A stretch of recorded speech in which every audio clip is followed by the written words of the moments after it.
halkani waa BBC oo aad ka dhageysanaysaan mawjadaha gaagaaban efemyada magaalooyinka qaar taleefanka gacanta iyo barta internetka ee bbcsomali.com.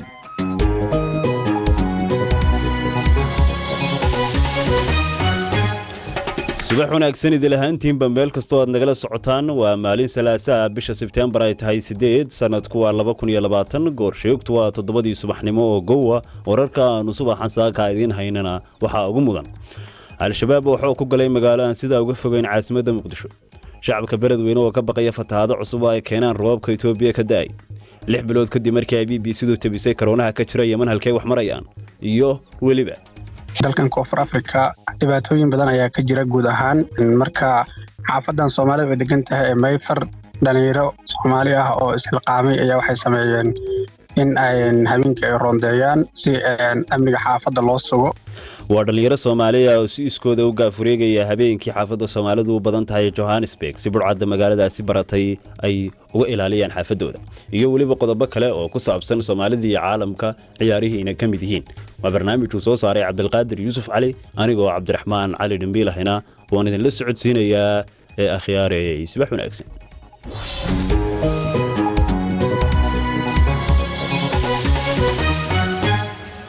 dhegeystayaal qodobadaas oo fidsan way noo soo socdaan balse marka hore aynu ku horeyno wararkii caalamka oo uu diyaar inoo leeyahay Cabdifataax Ibraahim Cagayare mahadsanid Cabdiraxmaan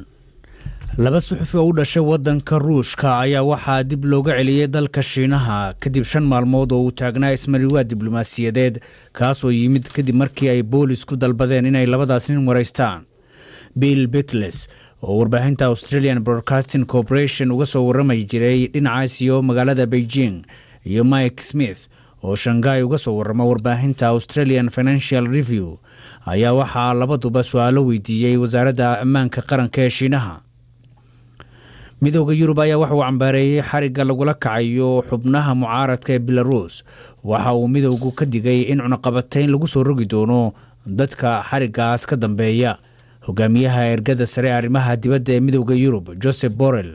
ayaa waxa uu sheegay in midowgu uu dawladda Belarus ka filayo inay sii deyso dhammaan dadka loo xiray arrimaha siyaasadda la xiriira oo ay ku jirto buu yiri hogaamiyaha mucaaradka Maria Kolesnikova dabaylo xooggan iyo kuleyl daran ayaa waxa ay hakiyeen dadaaladii la doonayay in lagu xakameeyo in ka badan 20 goobood oo dab ka kacay oo ku yaal gobolka California ee wadanka Mareykanka kooxaha hawada saadaaliya ayaa waxa ay ka digayaan in xaaladdu ay sii xumaan karto ku dhawaad 1 milyan oo hektar oo dhul ah oo gobolkaas ku yaal ayaa sanadkan gubtay maxkamad ku taal Bolivia ayaa waxa ay gaashaanka u daruurtay raacfaankii ugu dambeeyay ee madaxweynihii hore Evo Morales uu qaatay kaas oo ka qaatay xukun ka mamnuucayay inuu u tartamo aqalka sanadka bisha Oktoobar ee soo aadan sababtana waxaa lagu sheegay inuusan dalkaasi ku noolayn oo uusan deganayn Mr Morales ayaa haatan waxa uu dibad joog ugu nool yahay wadankaasi Argentina gabadhii u doonanayd wariyihii Sacuudiga u dhashay ee Istanbul lagu dilay Jamal Khashoggi ayaa waxa ay mas'uuliyiinta Sacuudiga ku dhaleecaysay in kiiskii dilka ay ku soo afjareen xarig lagu riday 8 qof oo aanan magacyadooda la shaacin madaxtooyada Turkiga ayaa iyana waxa ay xukunkaasi ku sheegtay inuu ahaa mid aad looga xumaado oo ay dhaleecaysay ugu dambeynna falaagada Xuutiyiinta ee dalka Yemen ayaa waxa ay sheegeen in ay joojinayaan dhammaan duulimaadyada gargaarka ee tagi jiray garoonka diyaaradaha ee magaalada Sanaa sababta ay ku sheegeen in gabaabsi dhinaca shidaalka uu garoonkaasi haysto xakinta duulimaadyada ayaa waxa ay dhaqan gali doontaa baa leeyahay maalinta Arbacada ee soo aadan ee Britain warka caalamkana waa naga inta aad buu mahadsan Cabdifataax Ibraahim Cagayare oo la socodsiinayay wararkii caalamka ee dhageystayaal u diyaar garooba idaacadeennii subaxnimo fidsan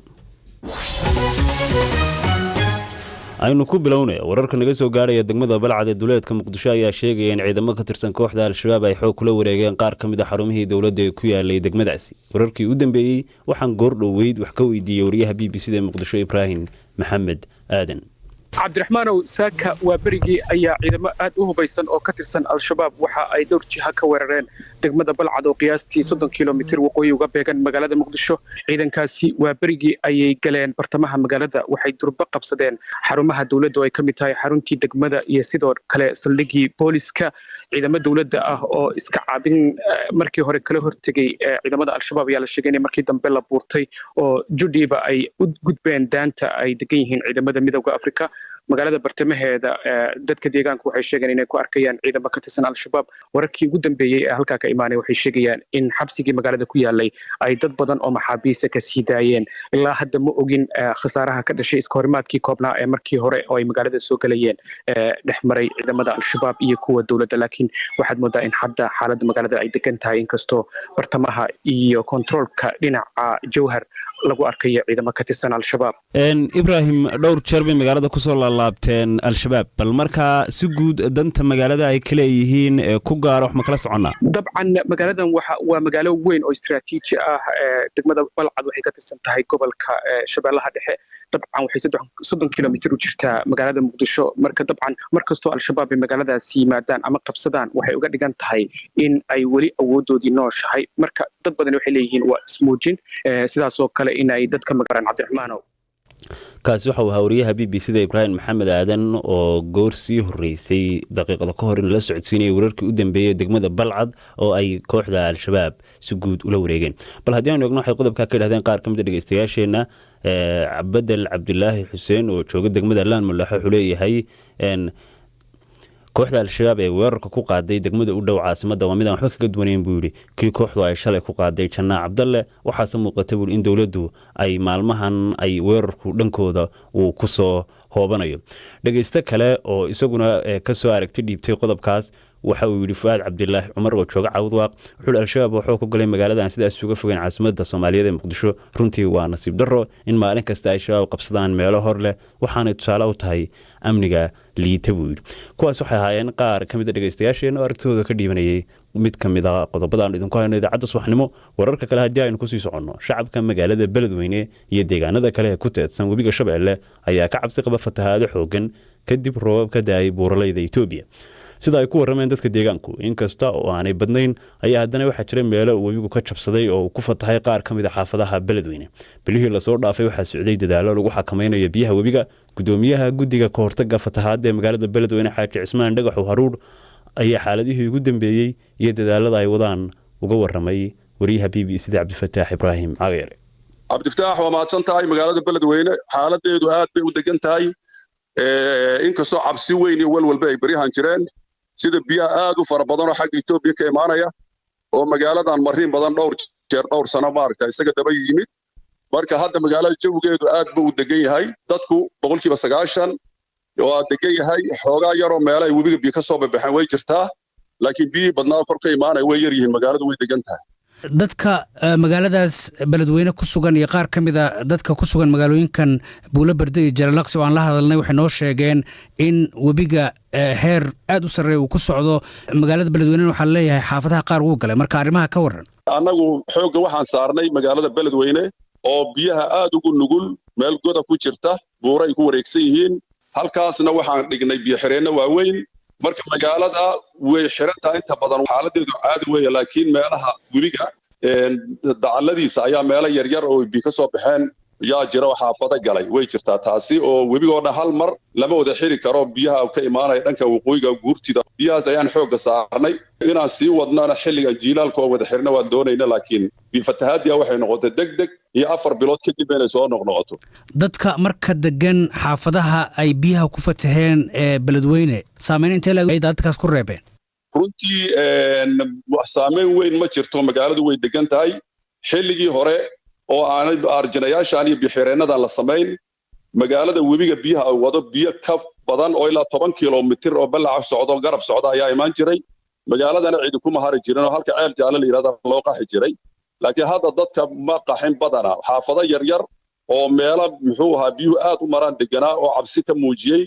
ama ay jirto si biyo ay u soo galeen way jiraan xaafadahaasi laakiin dhibaato guud hadaysan jirin dadku waa walaalo isku dhaxqaxay oo muxuu ahaa magaalada waa la wada degan yahay guud ahaan biyihii imaan jiro korka yimid kuwaasaa halis ahaa laakiin weliga daacaladiisa wax yaroo ka soo babaxa wax macnaha weyn ma laha waxaana jecelnahay sida naqa laga sheegaya ilaa caawiya habeen dambe hadday biyahan culayskooda inuu naga degi doonaan rajaynaynaa insha allah waxaad nooga warantaa marka mashruucan ballaaran ee biyo xireenka ee aad wadeen halka uu marayo wuxuu marayaa markii ugu horreysay horta sanadkii dhowaa oo 19 fatahaadii halkan ku dhufatay waxay ahayd fatahaad aad u weyn Soomaali badan oo soo gurmatay magaaladan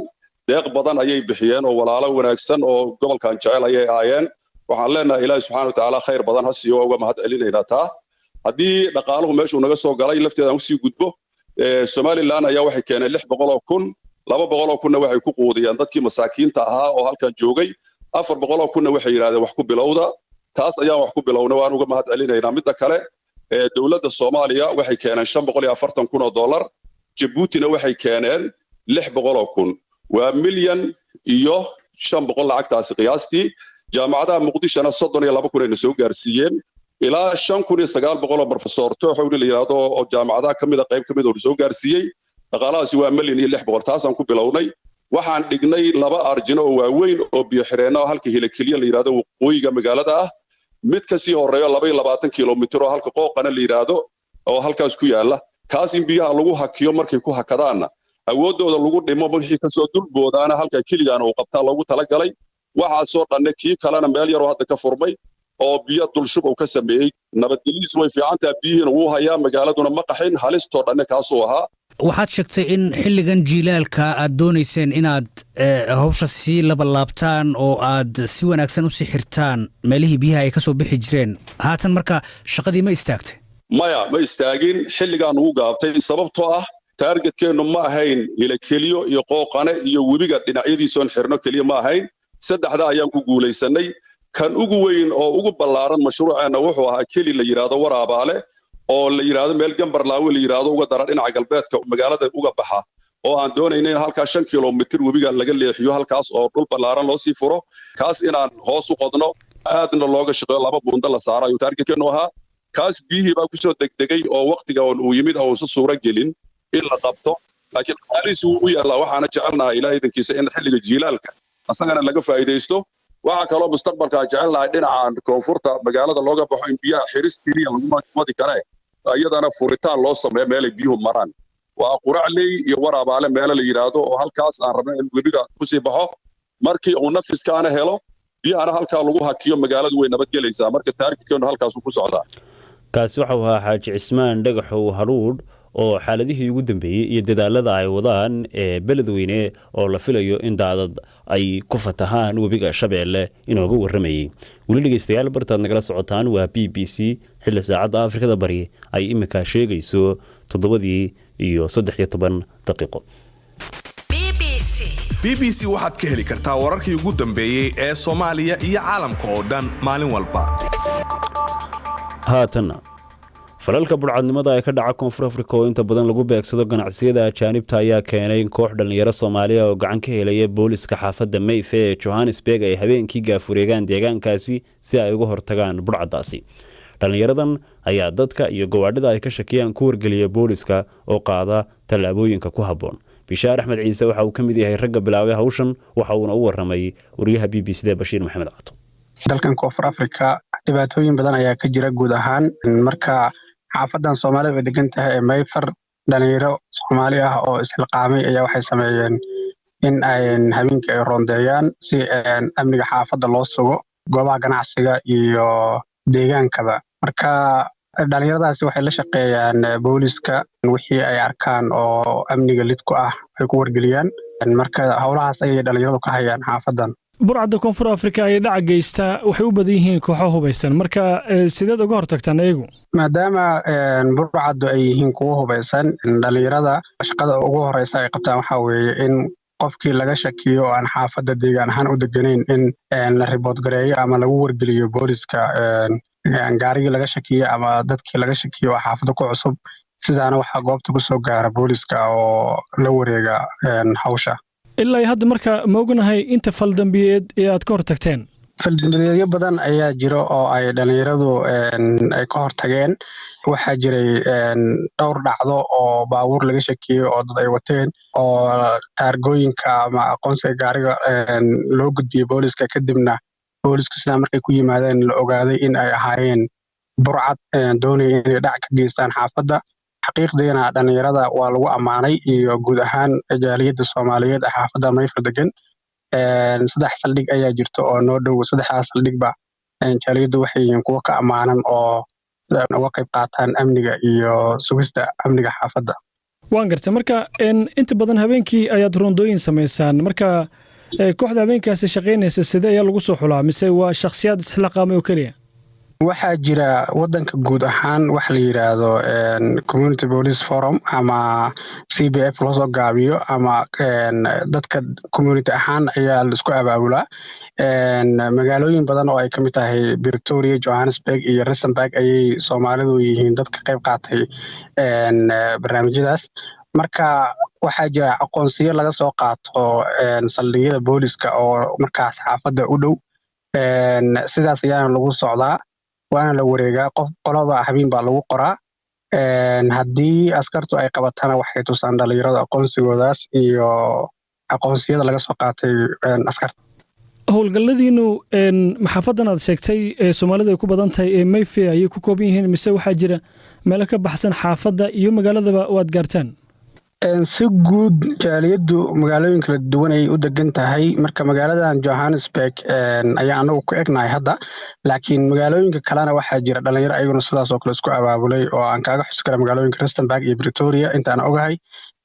si fiican ayayna uga qayb qaataan howlaha amniga ee xaafadda Soomaalidu ay degan tahay lagu sugayo.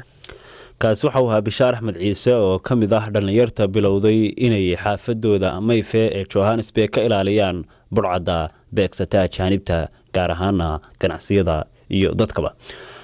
wararka kale ee idaacadda subaxnimona waxaa ka mid ah haddii aynu ku sii soconno, muddo hadda laga joogo ku dhowaad 6 bilood ayuu fayraska corona ka dilaacay dalka Yemen. BBC-da ayaa ahayd warbaahintii ugu horreysay ee caalami ah ee gaadha dalkaasi tan iyo markii cudurku ka dilaacay, si ay uga soo waranto wadankaasi waxa ka taagan iyo guud ahaanba xaaladda bini'aadantinimo ee ay ku sugnayd Yemen. Yemen ayaa hadda u kala qaybsan dhinaca waqooyi oo ay maamulaan xoogagga Xuutiyiinta iyo koonfurta oo ay ka taliso dowladda uu caalamku aqoonsan yahay. colaadda labada dhinac ayaan joogsan xataa intii uu jiray corona. Nawaal al-Maqaafi ayaa booqatay caasimadda Sanca, waxayna ka soo dirtay warbixintan ay soo jeedinayso Kowsar Maxamed Cabdullaahi.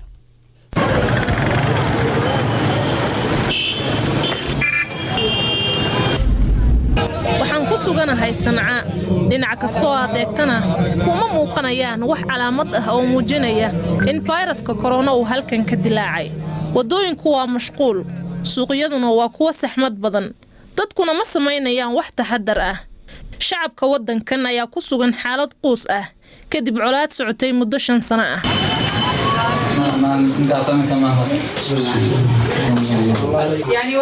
waxaan tagnay tacsi ka socotay Al-Xabra oo ka mid ah xaafadaha Sanca ee sida ba'an uu u saameeyay fayraska corona. dadka halkan isugu yimid ayaa u duceynaya qof u dhintay cudurka COVID-19. toddobaadyadii la soo dhaafay 10 qof oo qaba astaamo u eg kuwa COVID-19 ayaa ku dhintay xaafadan oo kaliya. balse xoogagga Xuutiyiinta ee ka taliya magaaladan ayaa weli dafiraya in cudurka uu si ba'an ugu faafayo Sanca. tacsida aan tegay aniga oo kaliya ayaa xirnaa maaskaro, dadkuna hoosta ayay isaga jireen. Nabiil oo ka mid ahaa ragga meesha joogay ayaa ii sheegay inuu ka walacsan yahay sidii uu qoyskiisa ugu badbaadin lahaa khataraha kale. waxay noo garaacayeen gantaallo elbiriqsi ku layn kara qoys dhan. markaa kama cabsi qabno waxaan arki karin oo fayras ah. waxaana soo maray dagaal, cunaqabatayn, mushaar la'aan. xilligan waxaana hayaa fayraska corona, marka waan la qabsannay dhibaatada oo waxba nagama tari karto.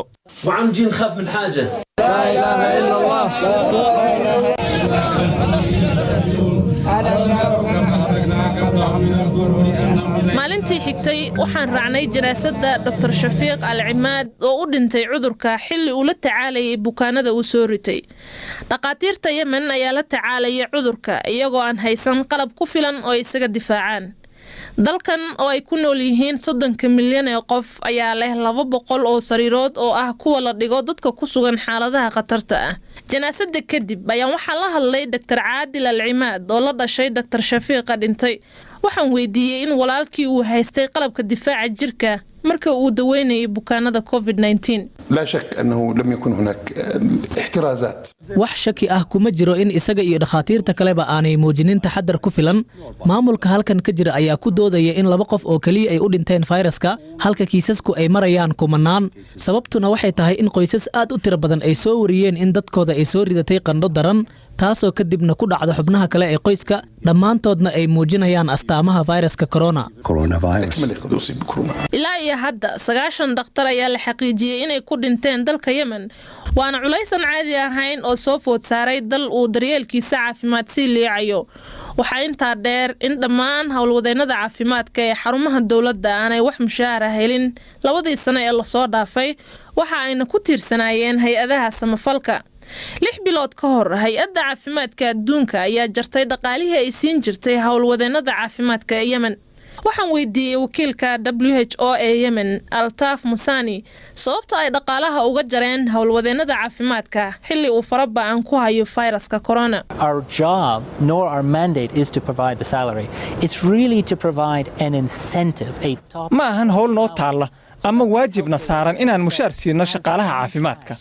balse waxaan bixinaa lacago gunnooyin ah oo aan ku xaqiijinayno in shaqaalaha ay haystaan gacan qabsi ay ku maareyn karaan nolosha qoysaskooda ma oran karno waxa kharashkaasi la jaray markii uu dalkan ka dilaacay cudurka safmarka ah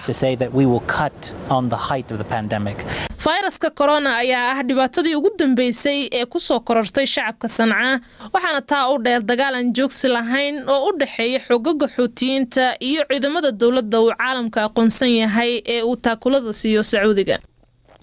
aad mahadsantahay Kawsar Maxamed Cabdilaahi oo warbixintaasi nala socodsiinaysay weli dhageystayaal bartaad nagala socotaan waa BBC.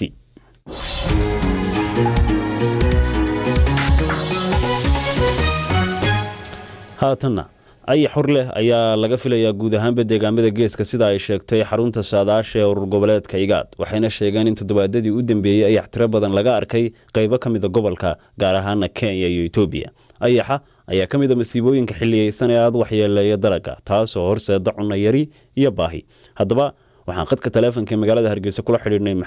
Dr. Maxamed Xasan Maxamuud oo ka tirsan hay'adda FAO ee qaramada midoobay oo aan wax ka weydiinay bal heerka ay gaarsiisan tahay soo laba kaclayntaasi iyo guud ahaanba dhibaatada ayaxa.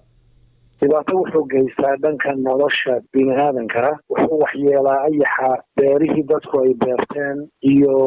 dhuldaaqsimeedkii xoolaha ay daaqi lahaayeen marka doorkii hore wuxuu soo bilowday 2019 waxaa halka ka wada shaqaynayay hay'adda FAO iyo wasaaradaha beeraha waxaa kormeer lagu hayay in la ogaado nooca ayaxa uu yahay mada'da uu joogo ma koronkor buu taagan yahay miyuu soo dhaafo soo yaro weynaaday mise uu wada korinkii buuxay ayuu gaaray oo markaa uu dhali karaa beedkii dhibaatada ugu badan waxay tahay marka uu koronkorta yahay oo uu yaryar yahay ninka uu ku dilaaco ayuu halkaa wax ka cunaa beerihiina dhibaato u geystaa dhuldaaqsimeedkiina dhibaato u geystaa halkaa marka waxaa ka soo baxaysa ruuxii beeralayda ama dadkii beeralayda deegaanka wada yaalay wixii ay beerteen markuu ka cuno inuu baabi'iyo dhaqaalihii kasoo geli lahaa halka ay ku waayaan halkaana ay timaado raashin yari shaqo la-aan dadkii ka shaqayn lahaa iyo khasaare dhaqaale oo soo gaara bulshada dhanka xoolaha markuu dhul daaqsimeedkii xoolaha cunaana waxaa ku dhacaysa xoolihii waxay cuni lahaayeen ayaxii baa baabi'iyey ururada qaar baa ka digayeen ayax cusub uu ku soo fool leeyahay guud ahaanba deegaamada geeska bal markaaynu eegno cabsidu intee bay leegtahay runtii waa mid aada u ballaaran sababta waxay tahay kii hore beedkii dhulka ku beeray ee ku aasay ayaa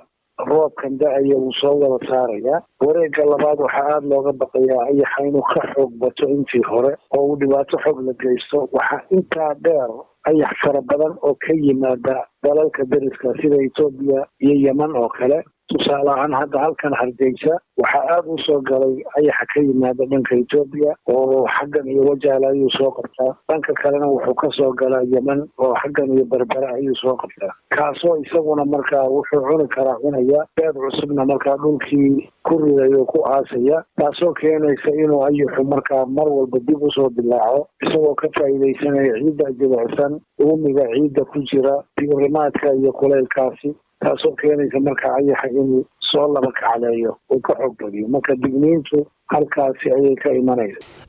idinka balka hay-ad ahaan gaar ahaan hay-adda FAO oo ayaxa la dagaalamaysa bal halkee wax idin marayaan iyo ilaa imika waxyaalaha aad dagaalankiisa ka geysateen hay-adda FAO dagaalamaysa ayaxa kana caawinaysa waxay la shaqaysaa hay-adaha beeraha wasaaradaha beeraha waxayna qaybisay ilaa 17 gaari oo kuwan haamaha waaweyn la saaraa oo gawaaridan qabaalada loo yaqaano Soomaaliga waxa ay keentay 58 haamaha dhabarka lagu qaato ayay qaybisay waxay kaloo u keentay wasaaradaha 34 haamaha waaweyn oo gawaarida la saaraa haddadan Hargeysa waxaa ka howlgala 2 helicopter waxaa la sugayaa diyaarad saddexaad oo noocan baalasha fidsan inay iyadu timaado oo toos u buufin doonto insha Allah waxay kaloo hay-adda FAO ay gacan ka geysatay taakulaynta dadkii ayaxa dhibaatada u geysay oo ilaa iyo 24,000 oo qoys gaaraya iyadana ka qayb qaadatay iyo tababaridda shaqaalaha wasaaradaha ee la dagaalama ayaxa haddiiba aad sheegteen in ayax cusub oo khatartiisu badan tahay uu deegaamadii ku soo dhow yahay beeralayda maxaa la gudboon imika si ay uga sii gaashaantaan beeralayda markuu ayaxa si kadisa ku soo galo ama intuu deegaan ka soo duulo kooda ku soo dego ilaa waa waxaan duulduulaya waxaa la gudboon iyaga 2 tallaabo mid inay markiiba wada qaadaan inay markiiba fariin degdega u diraan dhanka wasaaradda beeraha oo u soo diri doonta gurmadka gaadiidka ama diyaaradaha si looga buufiyo intii halkaa ka soo gaaraysana iyagu waxay sii samayn doonaan tallaabooyinka ay ka mid yihiin inay la dagaalamaan iyagoo buuq ku shidaya wax ku garaacaya ama qaac ku shidaya wax gubaya isla markaana dhan walba uga soo kacaya isbahaysanaya sida ayay ku sii kicin karaan oo gargaarka degdega ah ilaa ay ka soo gaarayaan ciidamada ka socda wasaaradda beeraha gaadiidka ama diyaaradaha ma jiraan deegaamo gaara oo fariintu si gaara ugu socoto oo iyaga la filayo in ayaxu si gaara ugu soo beegan yahay deegaamada hadda aad uga baqayo waa ciidan jilicsan ee ee diirimaad kale dhulxeebaadka iyo dhulkan ku dhow sida hadda deegaamada saaxil oo kale Berbera iyo hareeraheeda Awdal iyo hareeraheeda dhulxeebaadkaas ayaa aad looga baqayaa walow ayaxii hore uu meelo badan dhigay oo la sugayo baadkii inuu ka dilaaco dhul fara badan aad u ballaaran kaas waxa uu ahaa Dr. Maxamed Xasan Maxamuud oo ka tirsan hay'adda FAO ee qaramada midoobay u qaabilsan beeraha oo ka warramayay ayax soo laba kacleyntiisa laga filayo guud ahaanba geeska haatan haddaynu dhigano dhanka ay ciyaarihii waxa maanta tababarka kooxda Barcelona ku soo laabtay ciyaaryahanka kooxdaasi aan calankiisu dhicin Lionel Messi muddo markii uu isku dayay inuu kooxdaasi uu si qasaba uga tago Messi oo imika da'diisu marayso 33 jir ayaa gudbiyay codsiga koox ka tagista 25 Agosto laakiin muddo kadib waxa uu sheegay in arrintaas aysan caqli galahayn maadaama aysan jirin koox burburin karta heshiiska uu kula jiro kooxda Barcelona dhageystayaal intaas baynu ku soo afmeeraynaa idaacadeena subaxnimo oo aan idin la socodsiinaya anigoo Cabdiraxmaan Cali Dhimbiil tan iyo intaanu dib u kulmayno waxaan idin leenahay maalintu ha idin samaato